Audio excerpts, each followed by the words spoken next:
오늘 우리에게 주시는 하나님의 말씀은 요나서 3장 1절에서 10절 말씀입니다. 요나서 3장 1절에서 10절 말씀입니다. 우리 교독하겠습니다. 여호와의 말씀이 두 번째로 요나에게 임하니라. 이르시되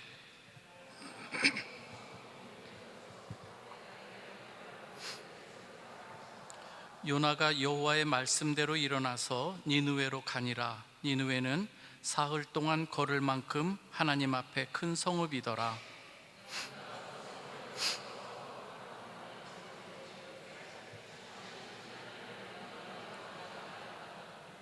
니느웨 사람들이 하나님을 믿고 금식을 선포하고 높고 낮은 자를 막론하고 굵은 배의 옷을 입은지라.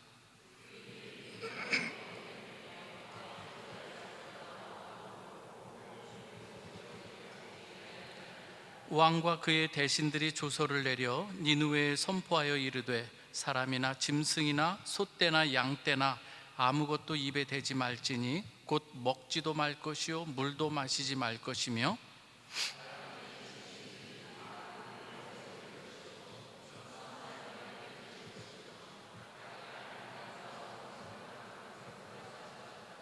하나님이 뜻을 돌이키시고 그 진노를 그치사 우리가 멸망하지 않게 하시리라. 그렇지 않을 줄을 누가 알겠느냐 한지라.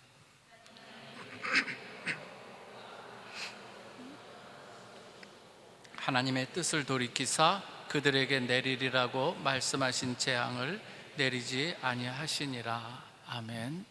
잠시 기도하고 말씀 증거합니다. 주님 감사합니다. 오늘도 말씀의 주인 되신 우리 주님께서 친히 역사하여 주셔서 오늘 요나서를 통해서 우리에게 주고자 하시는 말씀 전하여 주옵소서. 저희들 듣기를 원합니다. 주께서 성령으로 역사하여 주옵소서. 예수 그리스도의 이름으로 기도하옵나이다. 아멘. 여러분, 하나님께서 기뻐하시는 신앙 생활이라고 하는 것 어떤 것일까요? 너무나도 잘 아는 질문이라서 여러분들은 누구보다도 잘 정확히 아리라 생각합니다. 사무엘상 15장 22절에 보면 이러한 말씀이 있어요. 여호와께서 번제와 다른 제사를 그의 목소리를 청종하는 것을 좋아하심같이 좋아하시겠나이까. 순종이 제사보다 낫고 듣는 것이 순양의 기름보다 나으니라. 이 순종에 대해서 이 말씀을 하고 계십니다. 하지만 신앙생활을 하면서 하나님 중심이 아니라 여전히 자기 중심적으로 신앙생활을 하는 사람들이 많이 있는 것을 보게 됩니다. 하나님의 말씀을 듣지 못함이 아닙니다. 하나님의 말씀을 알지 못함도 아닙니다.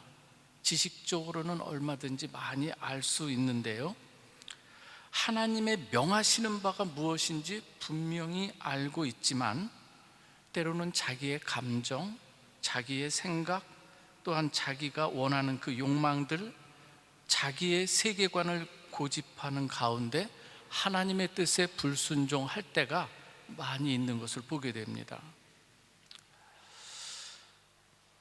때로는 좀 더 나아가면 자기가 원하는 바로 진행되지 않을 때, 원하는 바가 이루어지지 않을 때에 때로는 하나님을 향해서 불평과 원망의 소리를 내기도 하고, 때로는 주위 사람들에게 또한 이 성질을 부리기도 하고, 요즘 말로 말하면 단톡에서 나갑니다. 그리고 잠수 타는 사람도 있어요. 마음에 안 든다 이거예요.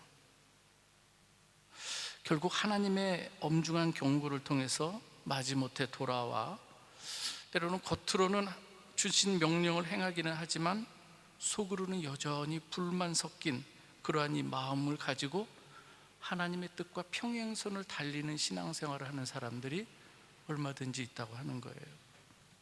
하나님 주신 첫사랑의 이 감격은 사라진 지 오래되고, 맡겨진 그 하나님의 일도 하나님께서 원하시는 그 마음을 담아내지 못하고 기쁨과 감사하는 마음이 없이 건조하게 주의 일을 할 때가 있다고 하는 것입니다.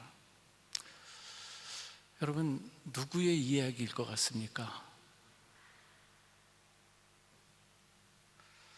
제가 이렇게 말씀드린 것은요, 요나서 1장에서 3장까지 오늘 본문에 나타난 요나 선지자의 모습을 오늘 우리 이야기로 그냥 풀어내 드린 거예요. 그런데 요나의 모습을 가만히 들여다보니 또 누구 이야기하는 것 같습니까, 여러분? 예전에 부흥사님들의 가끔 말하는 요나, 요러한 나의 모습이 아닌가, 여러분? 한번 생각 들지 않습니까, 여러분? 오늘 본문은 요나가 두 번째 하나님의 말씀을 듣고 니느웨로 가서 하나님의 말씀을 증거하는 이 장면입니다. 그리고 그 결과에 대해서 지금 보여주고 있는 그 내용들이죠. 내용은 그리 어렵지 않습니다.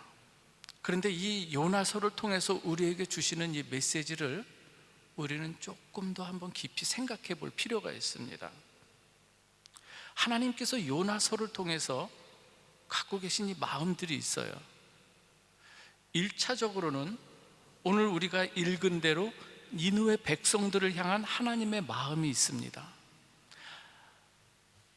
여호와 하나님께서는 이스라엘만의 하나님이 아니시라 열방의 하나님이신 줄 믿으시기 바랍니다. 전 모든 세계 사람들의 하나님이시기도 한 거예요. 오늘 이 요나서를 통해서 우리에게 주시는 귀한 메시지가 있는데요, 우리가 한번 좀 살펴보고자 합니다. 요나에게 두 번째로 말씀하신 그 내용이 있는데, 요나서 3장 2절에 보면 이렇게 명령합니다. 일어나 저 큰 성읍 니느웨로 가서 내가 네게 명한 바를 그들에게 선포하라. 여호와께서 명한 내용이 있습니다. 분명합니다. 이미 하나님께서 첫 번째 요나를 부르는 가운데 그에게 명하신 바가 있습니다. 요나서 1장 2절에 보면 너는 일어나 저 큰 성읍 니느웨로 가서 그것을 향해 외치라. 그 악독이 내 앞에 상달되었음이니라.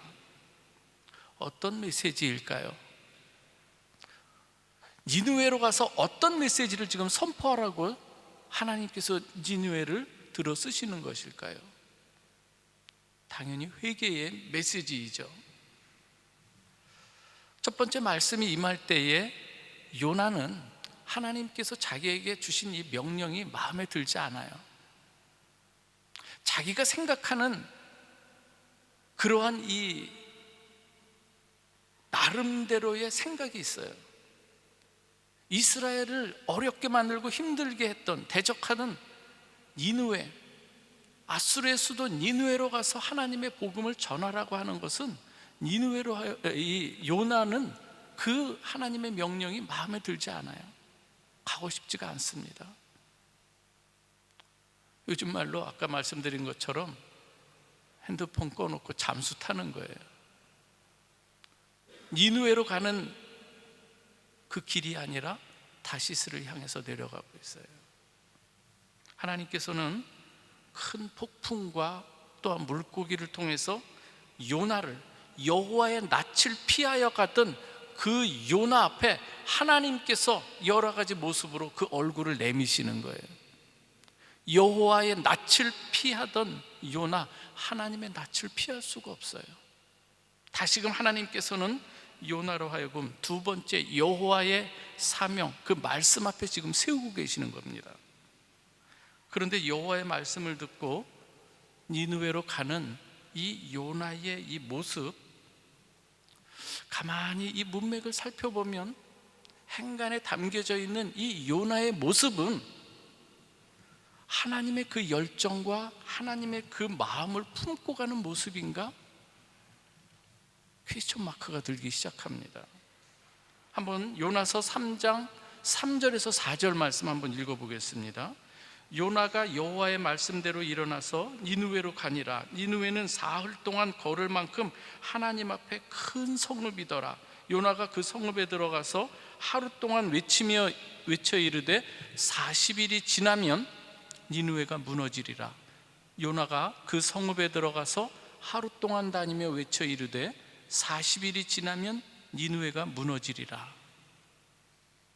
한번 요나가 니느웨로 가서 외친 메시지 한번 좀 살펴볼까요? 하나님께서 주신 메시지는 분명히 이렇게 전하라고 말씀을 했는데, 요나의 메시지는 소위 말해서 뭔가 짧아요.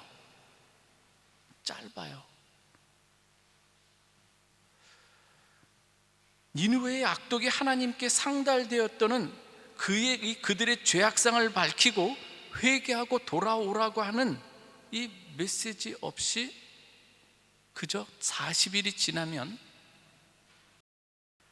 니느웨가 무너지리라는 것만 그렇게 선포합니다. 그리고 이 니느웨 성읍이 사흘길을 걸을 정도의 큰 성읍이라고 이렇게 표현합니다. 물론 이 큰 성읍이라고 하는 것은 하나님 보시기에 중요한 성읍의 의미도 있습니다. 그런데 이 사흘 동안 가야 할 이 성읍을 단 하루 동안만 지나면서 선포합니다. 만약 요나가 열정을 다해서 사흘길을 하루 만에 다 도는 어떤 그런 것이라면 요나서 4장에 나오는 요나의 불평은 나오지 말아야 당연한 것이죠. 그런데 요나서 4장에 보면 요나는 하나님 앞에 심지어 싫어하고 성내기까지 합니다. 요나가 지금 어떠한 마음으로 지금 전하고 있는가를 잘 보여주고 있어요. 요나의 선포는 정성을 다한 선포가 아니에요. 어찌 보면 불성실한 이 하나님의 주신 이 명령을 불성실한 모습으로 전하는 것 같은 이 모습이에요. 그럼에도 불구하고 놀라운 일이 벌어지는 거죠. 요나의 이 불성실한 선포에도 불구하고 니느웨의 하나님의 말씀이 선포되자, 전해지자 니느웨 사람들이 회개하기 시작합니다.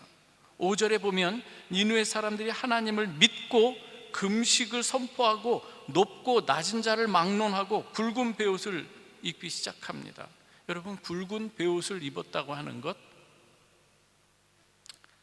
하나님 앞에 통회하고 자복하는 의미인 겁니다. 6절에 보면 더 놀라운 것이 나오는데요, 이 일들이 왕에게 들려집니다. 그러자 왕도 보좌에서 일어나 왕복을 벗고 굵은 베옷을 입고 제 위에 앉아 회개하고 더 나아가서 왕이 조서를 내립니다. 금식하고 회개하며 하나님께 부르짖고 각기 악한 길과 손으로 행한 강포에서 떠나라고 조서를 내리는 걸 볼 수가 있습니다. 7절에서 8절 내용을 제가 읽어드립니다. 왕과 그의 대신들이 조서를 내려 니느웨에 선포하여 이르되 사람이나 짐승이나 소떼나 양떼나 아무것도 입에 대지 말지니 곧 먹지도 말 것이요 물도 마시지 말 것이며 사람이든지 짐승이든지 다 굵은 베옷을 입을 것이요 힘써 하나님께 부르짖을 것이며 각기 악한 길과 손으로 행한 강포에서 떠날 것이라.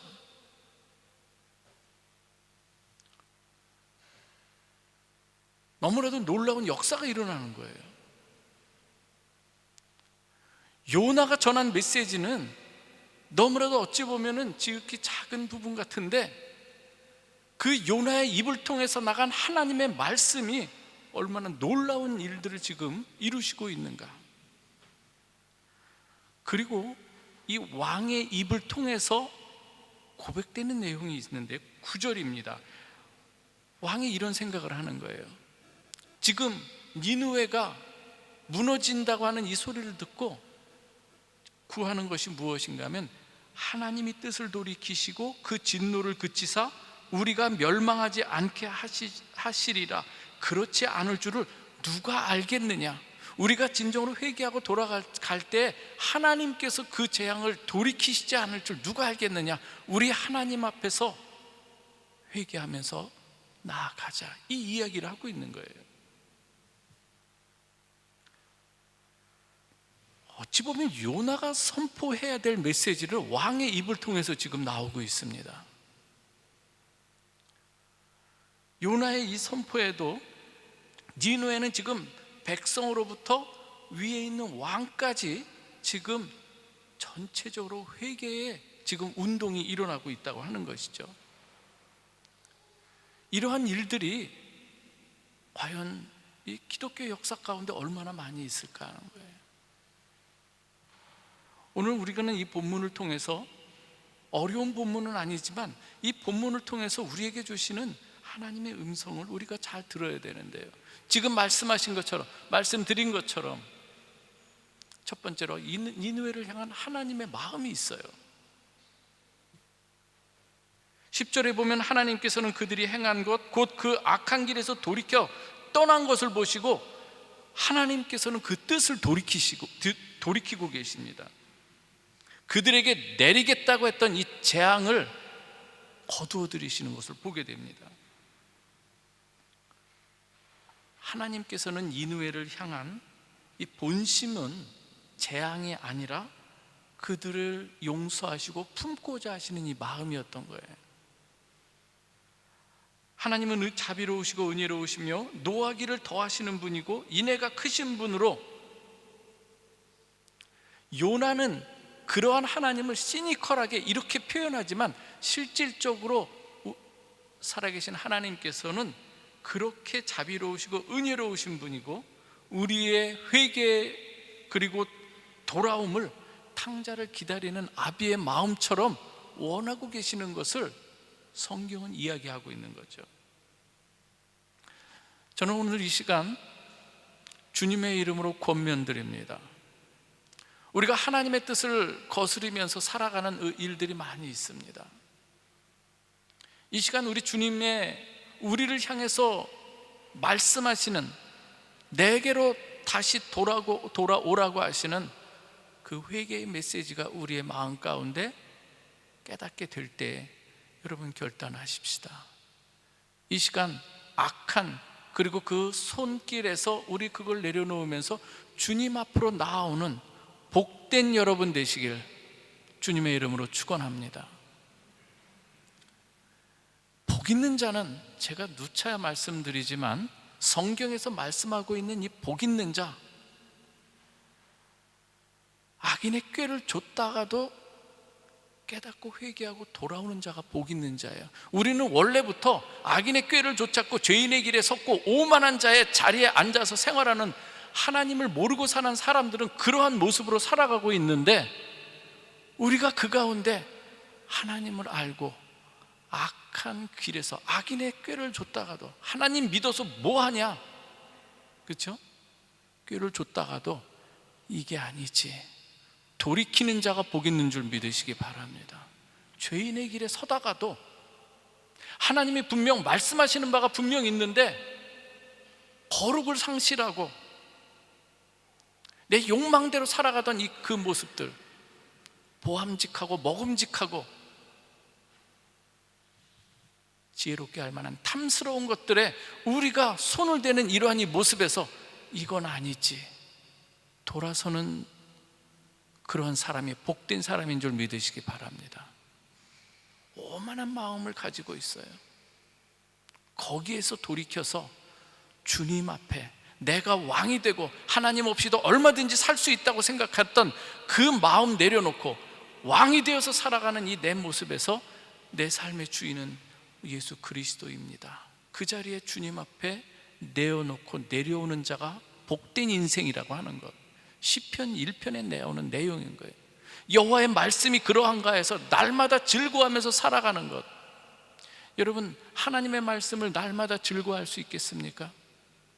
하나님의 뜻을 거스릴 때는 하나님의 말씀이 즐겁게 들리지가 않아요. 그러할 때, 그러나 하나님의 말씀이 진리임을 알고 그 말씀을 즐겨하며 따르는 자가 복된 인생이라는 거죠. 니느웨를 향한 하나님의 말씀이 이러했고요, 이제는 이스라엘을 향하는 하나님의 마음이 있어요. 요나서를 여러분 기록한 목적이 있는데요, 여러분, 성경은 누구를 위해서 기록한 것일까요? 하나님의 백성들을 위해서 기록한 줄 믿으시기 바랍니다. 하나님의 백성들이 읽을 때 그것이 깨달아지는 거예요. 요나서를 기록한 것은 독자인 당시 이스라엘 백성들이 이 말씀을 읽으면서 뭔가 깨닫도록 하기 위함인 거예요. 말씀드린 바와 같이 여호와 하나님께서는 이스라엘만의 하나님이 아니라 이방인의 하나님도 되시는데, 하나님께서 이스라엘을 택한 목적이 있어요. 그런데 하나 우리가 분명히 알아야 될 것, 하나님께서 이스라엘을 택한 이유가 무엇인가? 여러분, 무엇이라고 생각합니까? 하나님께서 이스라엘을 택한 것은 그들이 잘나서가 아니었어요. 그들이 뭔가 능력이 있어서도 아니었고, 그들 스스로가 아주 의로운 어떤 그 높은 거룩한 지경에 그 수준에 올라서도 절대 아니라는 거예요. 이스라엘을 하나님께서 택하신 그 부분에 대해서 신명기 7장 6절에서 7절을 이렇게 말합니다. 한번 같이 봅니다. 우리 한번 이 말씀 같이 한번 읽어볼까요? 한 목소리를 읽습니다. 시작. 너는 내 여호와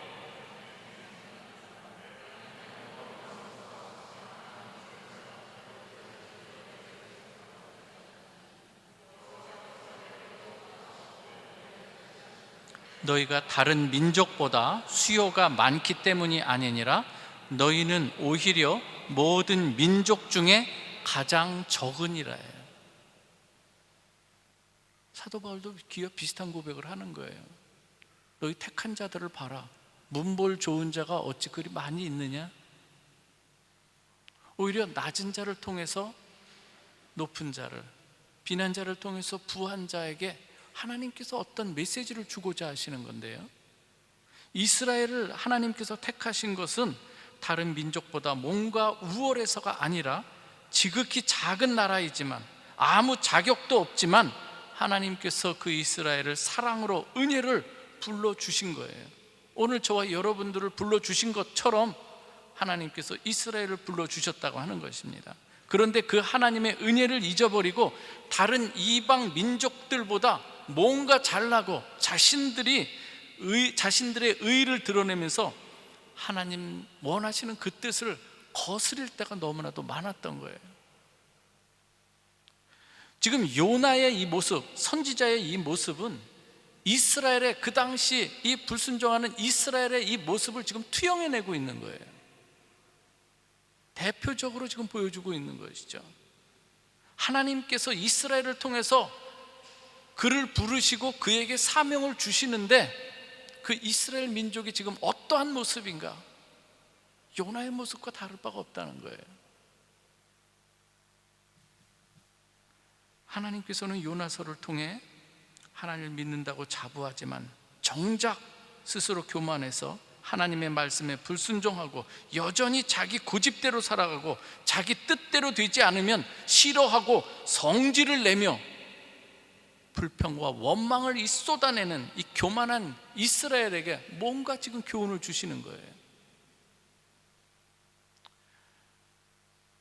오늘 영적 이스라엘, 하나님의 자녀된 저와 여러분들에게 주는 또 메시지 아닐까요, 여러분? 그러한 이 이스라엘의 모습은 주님 당시까지 이어지는데요, 자칭 하나님을 잘 믿는다고 자부하는 이스라엘의 민족의 대표라고 할 수 있는 바리새인과 서기관들이 있어요. 그들이 교만한 가운데 주님의 말씀을 받아들이는 그러한 모습이 아니라 거부하면서 주님께 표적을 구합니다. 그때 우리 주님께서 이 요나서를 인용하세요. 마태복음 12장 41절 말씀 한번 보겠습니다. 심판 때에 니느웨 사람들이 일어나 이 세대 사람들을 정죄하리니 이는 그들이 요나의 전도를 듣고 회개하였음이거니와 요나보다 더 큰 이가 여기 있으며. 지금 불성실한 이 요나의 선포에도 불구하고 니느웨 사람들이 회개를 하고 돌아와요. 그런데 지금 요나와 비교할 수 없는, 요나보다 더 큰 이, 사실 비교 대상이 되는 게 아니에요. 하나님의 아들 예수 그리스도께서 친히 와서 하나님의 말씀을 전하고 있는데도 이스라엘의 지금 모습이 어떠한 모습인 거예요. 그 말씀을 받아들이지 않아요. 순종하지 않아요. 주님, 안타까운 마음에 탄식합니다. 이 가운데 주님께서 이 이야기를 하는 거예요. 요나서를 인용하는 그 이유가 뭘까요? 요나서를 통해서 지금 이스라엘의 그 끊임없이 불순종하는 그러한 이 모습, 그들을 향해서 사실은 노답이에요. 노답. 답이 없어요. 그래서 그 답의 해결책이 무엇인가? 예수 그리스도, 하나님의 아들이신 예수 그리스도께서 십자가에 달려 죽으심으로 그들을 죄를 사하시고, 남편이 되었어도 말을 듣지 않는, 예레미야의 표현이에요. 듣지 않는 그 이스라엘, 그들을 향해서 이제는 그들의 마음속에 하나님의 말씀을 집어넣어서 이제는 돌이키는 수밖에 없는, 그래서 하나님께서 보내주신 하나님의 아들 예수 그리스도의 십자가 아니면 답이 없음을 요나서를 통해서 지금 보여주고 있는 거예요. 예수 그리스도께서 왜 오셔야만 하는지, 이스라엘의 하나님의 택한 백성, 그들이 살기 위해서는 예수 그리스도의 십자가 외에는 답이 없는 거예요. 그래서 이렇게 얘기합니다. 마태복음 12장 39절 40절에서 예수께서 대답하여 이르시되 악하고 음란한 세대가 표적을 구하나 선지자 요나의 표적밖에는 보일 표적이 없느니라. 요나가 밤낮 사흘 동안 큰 물고기 뱃속에 있었던 것 같이 인자도 밤낮 사흘 동안 땅속에 있으리라. 십자가 아니면 해결책이 없는 거예요. 요나가 죽음으로 배에 있던 사람들이 살아났어요. 살아나는 비결은 던져서 죽은 것과 같이, 그렇죠? 불성실한 요나의 선포를 통해서도 회개하고 돌아오는데, 심판 때에 그 니느웨 사람들이 주님 당시 사람들을 정죄하겠다는 거예요. 우리는 이렇게 그 요나의 전도를 듣고 회개하였는데 너는 어떻게 하나님의 아들 예수 그리스도의 그걸 듣고도 회개하고 돌아오지 않았는가? 그만큼 이스라엘들이 귀가 막혔다고 하는 거예요. 끝까지 하나님의 뜻에 동의하지 않는 이 요나의 모습은 참 고집센, 하나님이 야곱의 혈애를 치는, 왜 칠까요 여러분? 그만큼 고집센 거예요. 하나님이 꺾으시지 않으면 안 되는 거예요. 요나의 모습은 질긴 죄인의 이 모습이에요. 이스라엘을 대표하는 모습입니다. 하나님께서는 절망스러운 이 요나의 모습을 통해서 하나님의 뜻을 온전히 이루시는 하나님의 아들 예수 그리스도께서 왜 이 세상에 오셔야만 하는가, 그 이유를 말씀해 주고 있는 것이죠. 회복시키는 방법은 예수님의 십자가 방법 그 외에는 없기 때문인 것입니다. 이게 요나서에 담긴 메시지인 거예요. 마지막으로 우리가 한번 생각해 봐야 될 게 있어요. 하나님의 말씀의 능력이 어떠함인가요? 니느웨 회개의 역사는 요나의 능력이나 이 입술의 언변의 어떠한 기술 때문이 아니었습니다. 부족하나마 요나의 입을 통해 하나님의 말씀이 선포될 때에 그 하나님의 말씀 자체로 역사하신 것을 오늘 보여주고 있는 거예요. 여러분, 기독교의 역사는, 그 역사가 일어나는 현장에는 언제나 하나님의 말씀이 있는 줄 믿으시기 바랍니다. 이 느헤미야 8장의 수문학 광장에서 성벽 재건을 할 때 진정한 성벽 재건, 성전 재건은 어떠한 것이냐를 보여줄 때 그들에게 가장 먼저 하나님의 말씀을 선포하는 거예요. 에스라를 통해서, 그리고 많은 하나님의 사람을 세워놓고 그 무리가 서 있을 때 그들에게 하나님의 말씀을 하나님의 적나라한 그 그대로의 이 말씀을 선포하는 거예요. 그때 회개의 역사가 일어나는 거예요. 오순절 성령의 역사 때도 하나님께서 말씀이 임할 때에 성령의 역사가 일어나는 거예요. 이방인의 사도 바울은 하나님께서 그 하나님의 놀라운 그 역사하심을 그 말씀 전할 때에 자기의 입술을 통해서가 아니라는 것을 너무나도 잘 알고 다음과 같이 고백을 합니다. 고린도전서 2장 4절에서 5절인데요, 내 말과 내 전도함이 설득력 있는 지혜의 말로 하지 아니하고 다만 성령의 나타나심과 능력으로 하여 너희 믿음이 사람의 지혜에 있지 아니하고 다만 하나님의 능력에 있게 하려 함이라. 믿습니까 여러분? 하나님께서는 그럼에도 불구하고 부족한 우리 인간들을 부르시는 거예요. 그를 또한 들어 쓰시는 거예요. 왜일까요? 이유가 뭘까요? 전능하신 하나님께서 그냥 모든 것을 다 능력 있게 행하실 수 있는데 왜 부족한 우리를 부르시는 걸까요? 그것은 하나님께서 순종하는 자들에게 하나님께서 어떻게 역사하는가, 그 사역의 현장 가운데서 하나님이 일하시는 것을 그들로 하여금 보게 하고, 그리고 또 하나님의 그 영광을 깨닫고 찬양하기 위해고, 그리고 하나님의 그 은혜의 역사의 자리에 여러분들을 초대하는 걸 여러분 기억하시길 바랍니다.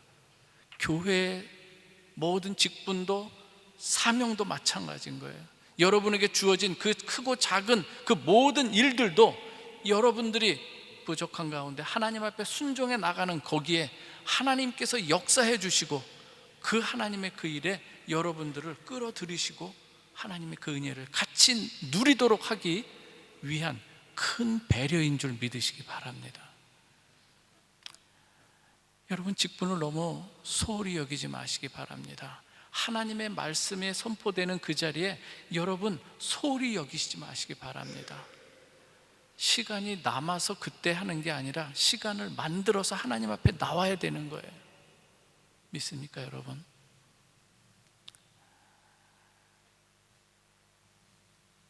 그런데 우리는 하나님께서 이렇게 놀라운 자리로 초대할 때 대답하는 게 있어요. 소도 사야 하고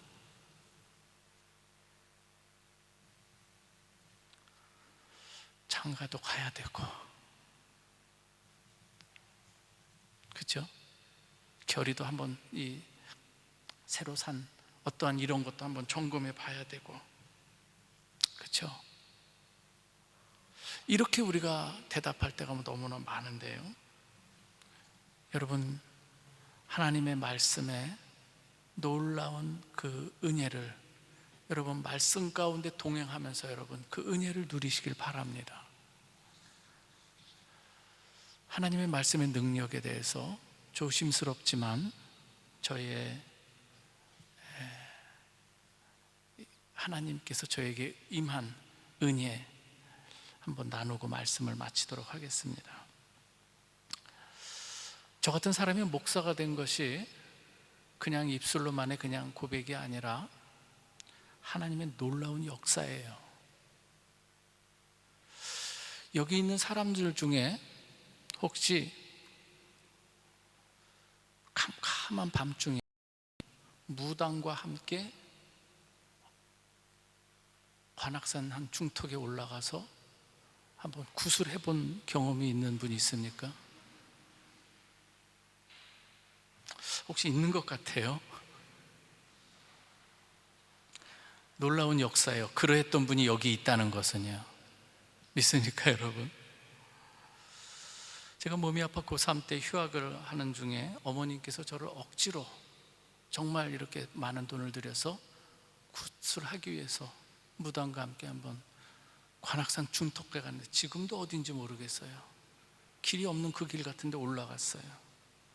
어머니의 마음 지금 이해해요. 왜 그런가 하면 제 위에 누님 둘이 있는데 그 위에 형이 있었어요. 큰 형이 있었는데 교통사고로 어머니의 가슴에 묻은 거예요. 그러니 그 아픈 가슴이 있는데 이 둘째 아들이 또 시름시름 앓으니 휴학까지 하면서 이러니 어떠했겠어요, 그 마음이. 그래서 이 돈을 들여서라도 그렇게 지금 그 아들을 위해서 하는 거죠. 바위 밑에 올라가 보니까 촛불이 켜 있고 거기에서 여러분 징 있죠, 징징징 이런 거요, 둥둥둥 치면서 막 뭐라고 이제 구슬하기 시작합니다. 한참 동안 주문인지 뭔지 외우는데, 그러다가 갑자기 이제 일어나서 양쪽 끝에 흰 천, 광목 같은 흰 천을 이렇게 잡게 하고 저를 그 가운데에 세워놓고 한 번에 쫙 찢으면서 나가라는 거예요. 그래 내 길이 형통하대요. 그 당시가 제가 예수를 믿기 막 시작하던 그 시기였어요.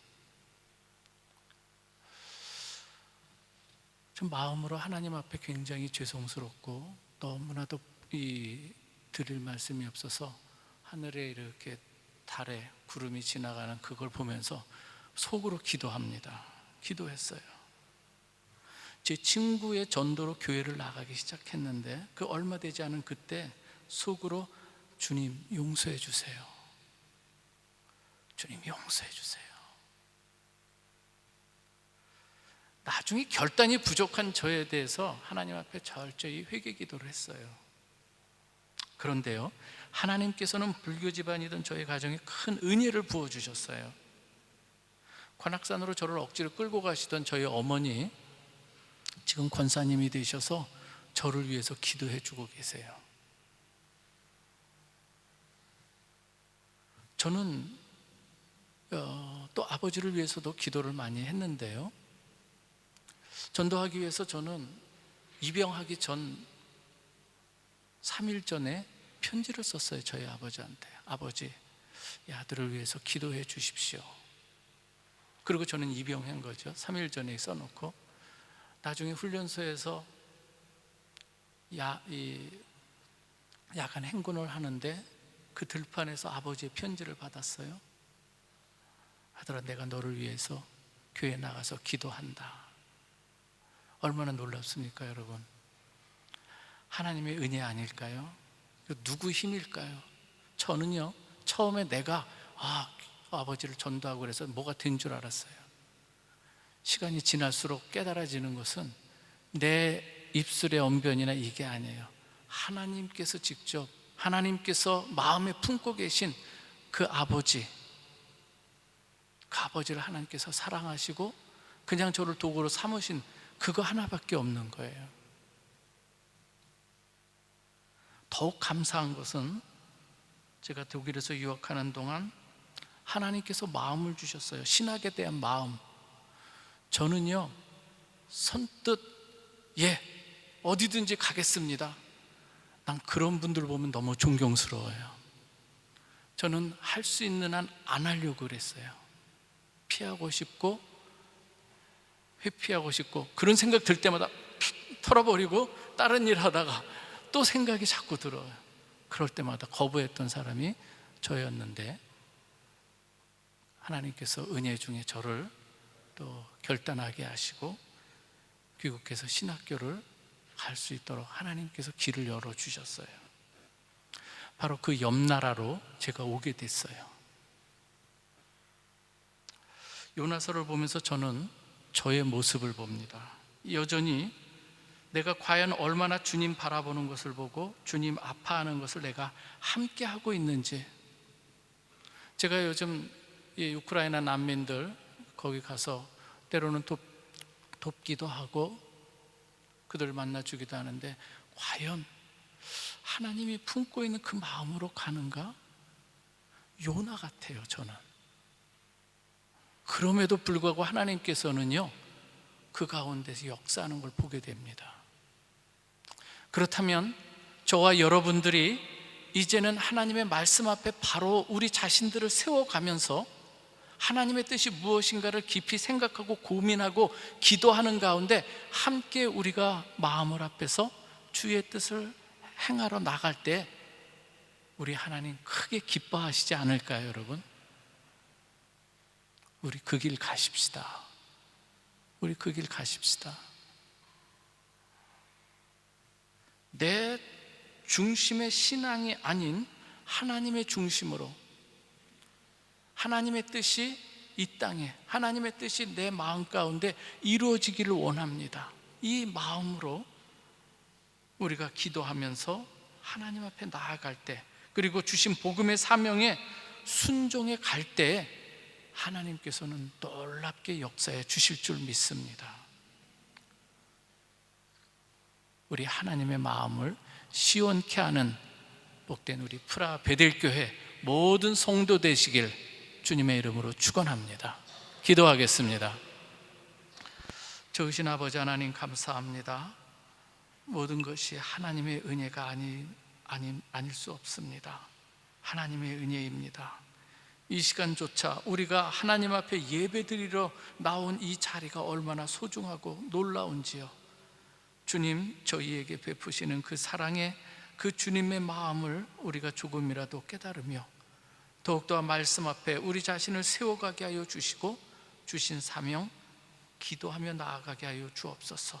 순종의 걸음을 걷게 하여 주옵소서. 예수 그리스도의 이름으로 기도하옵나이다. 아멘.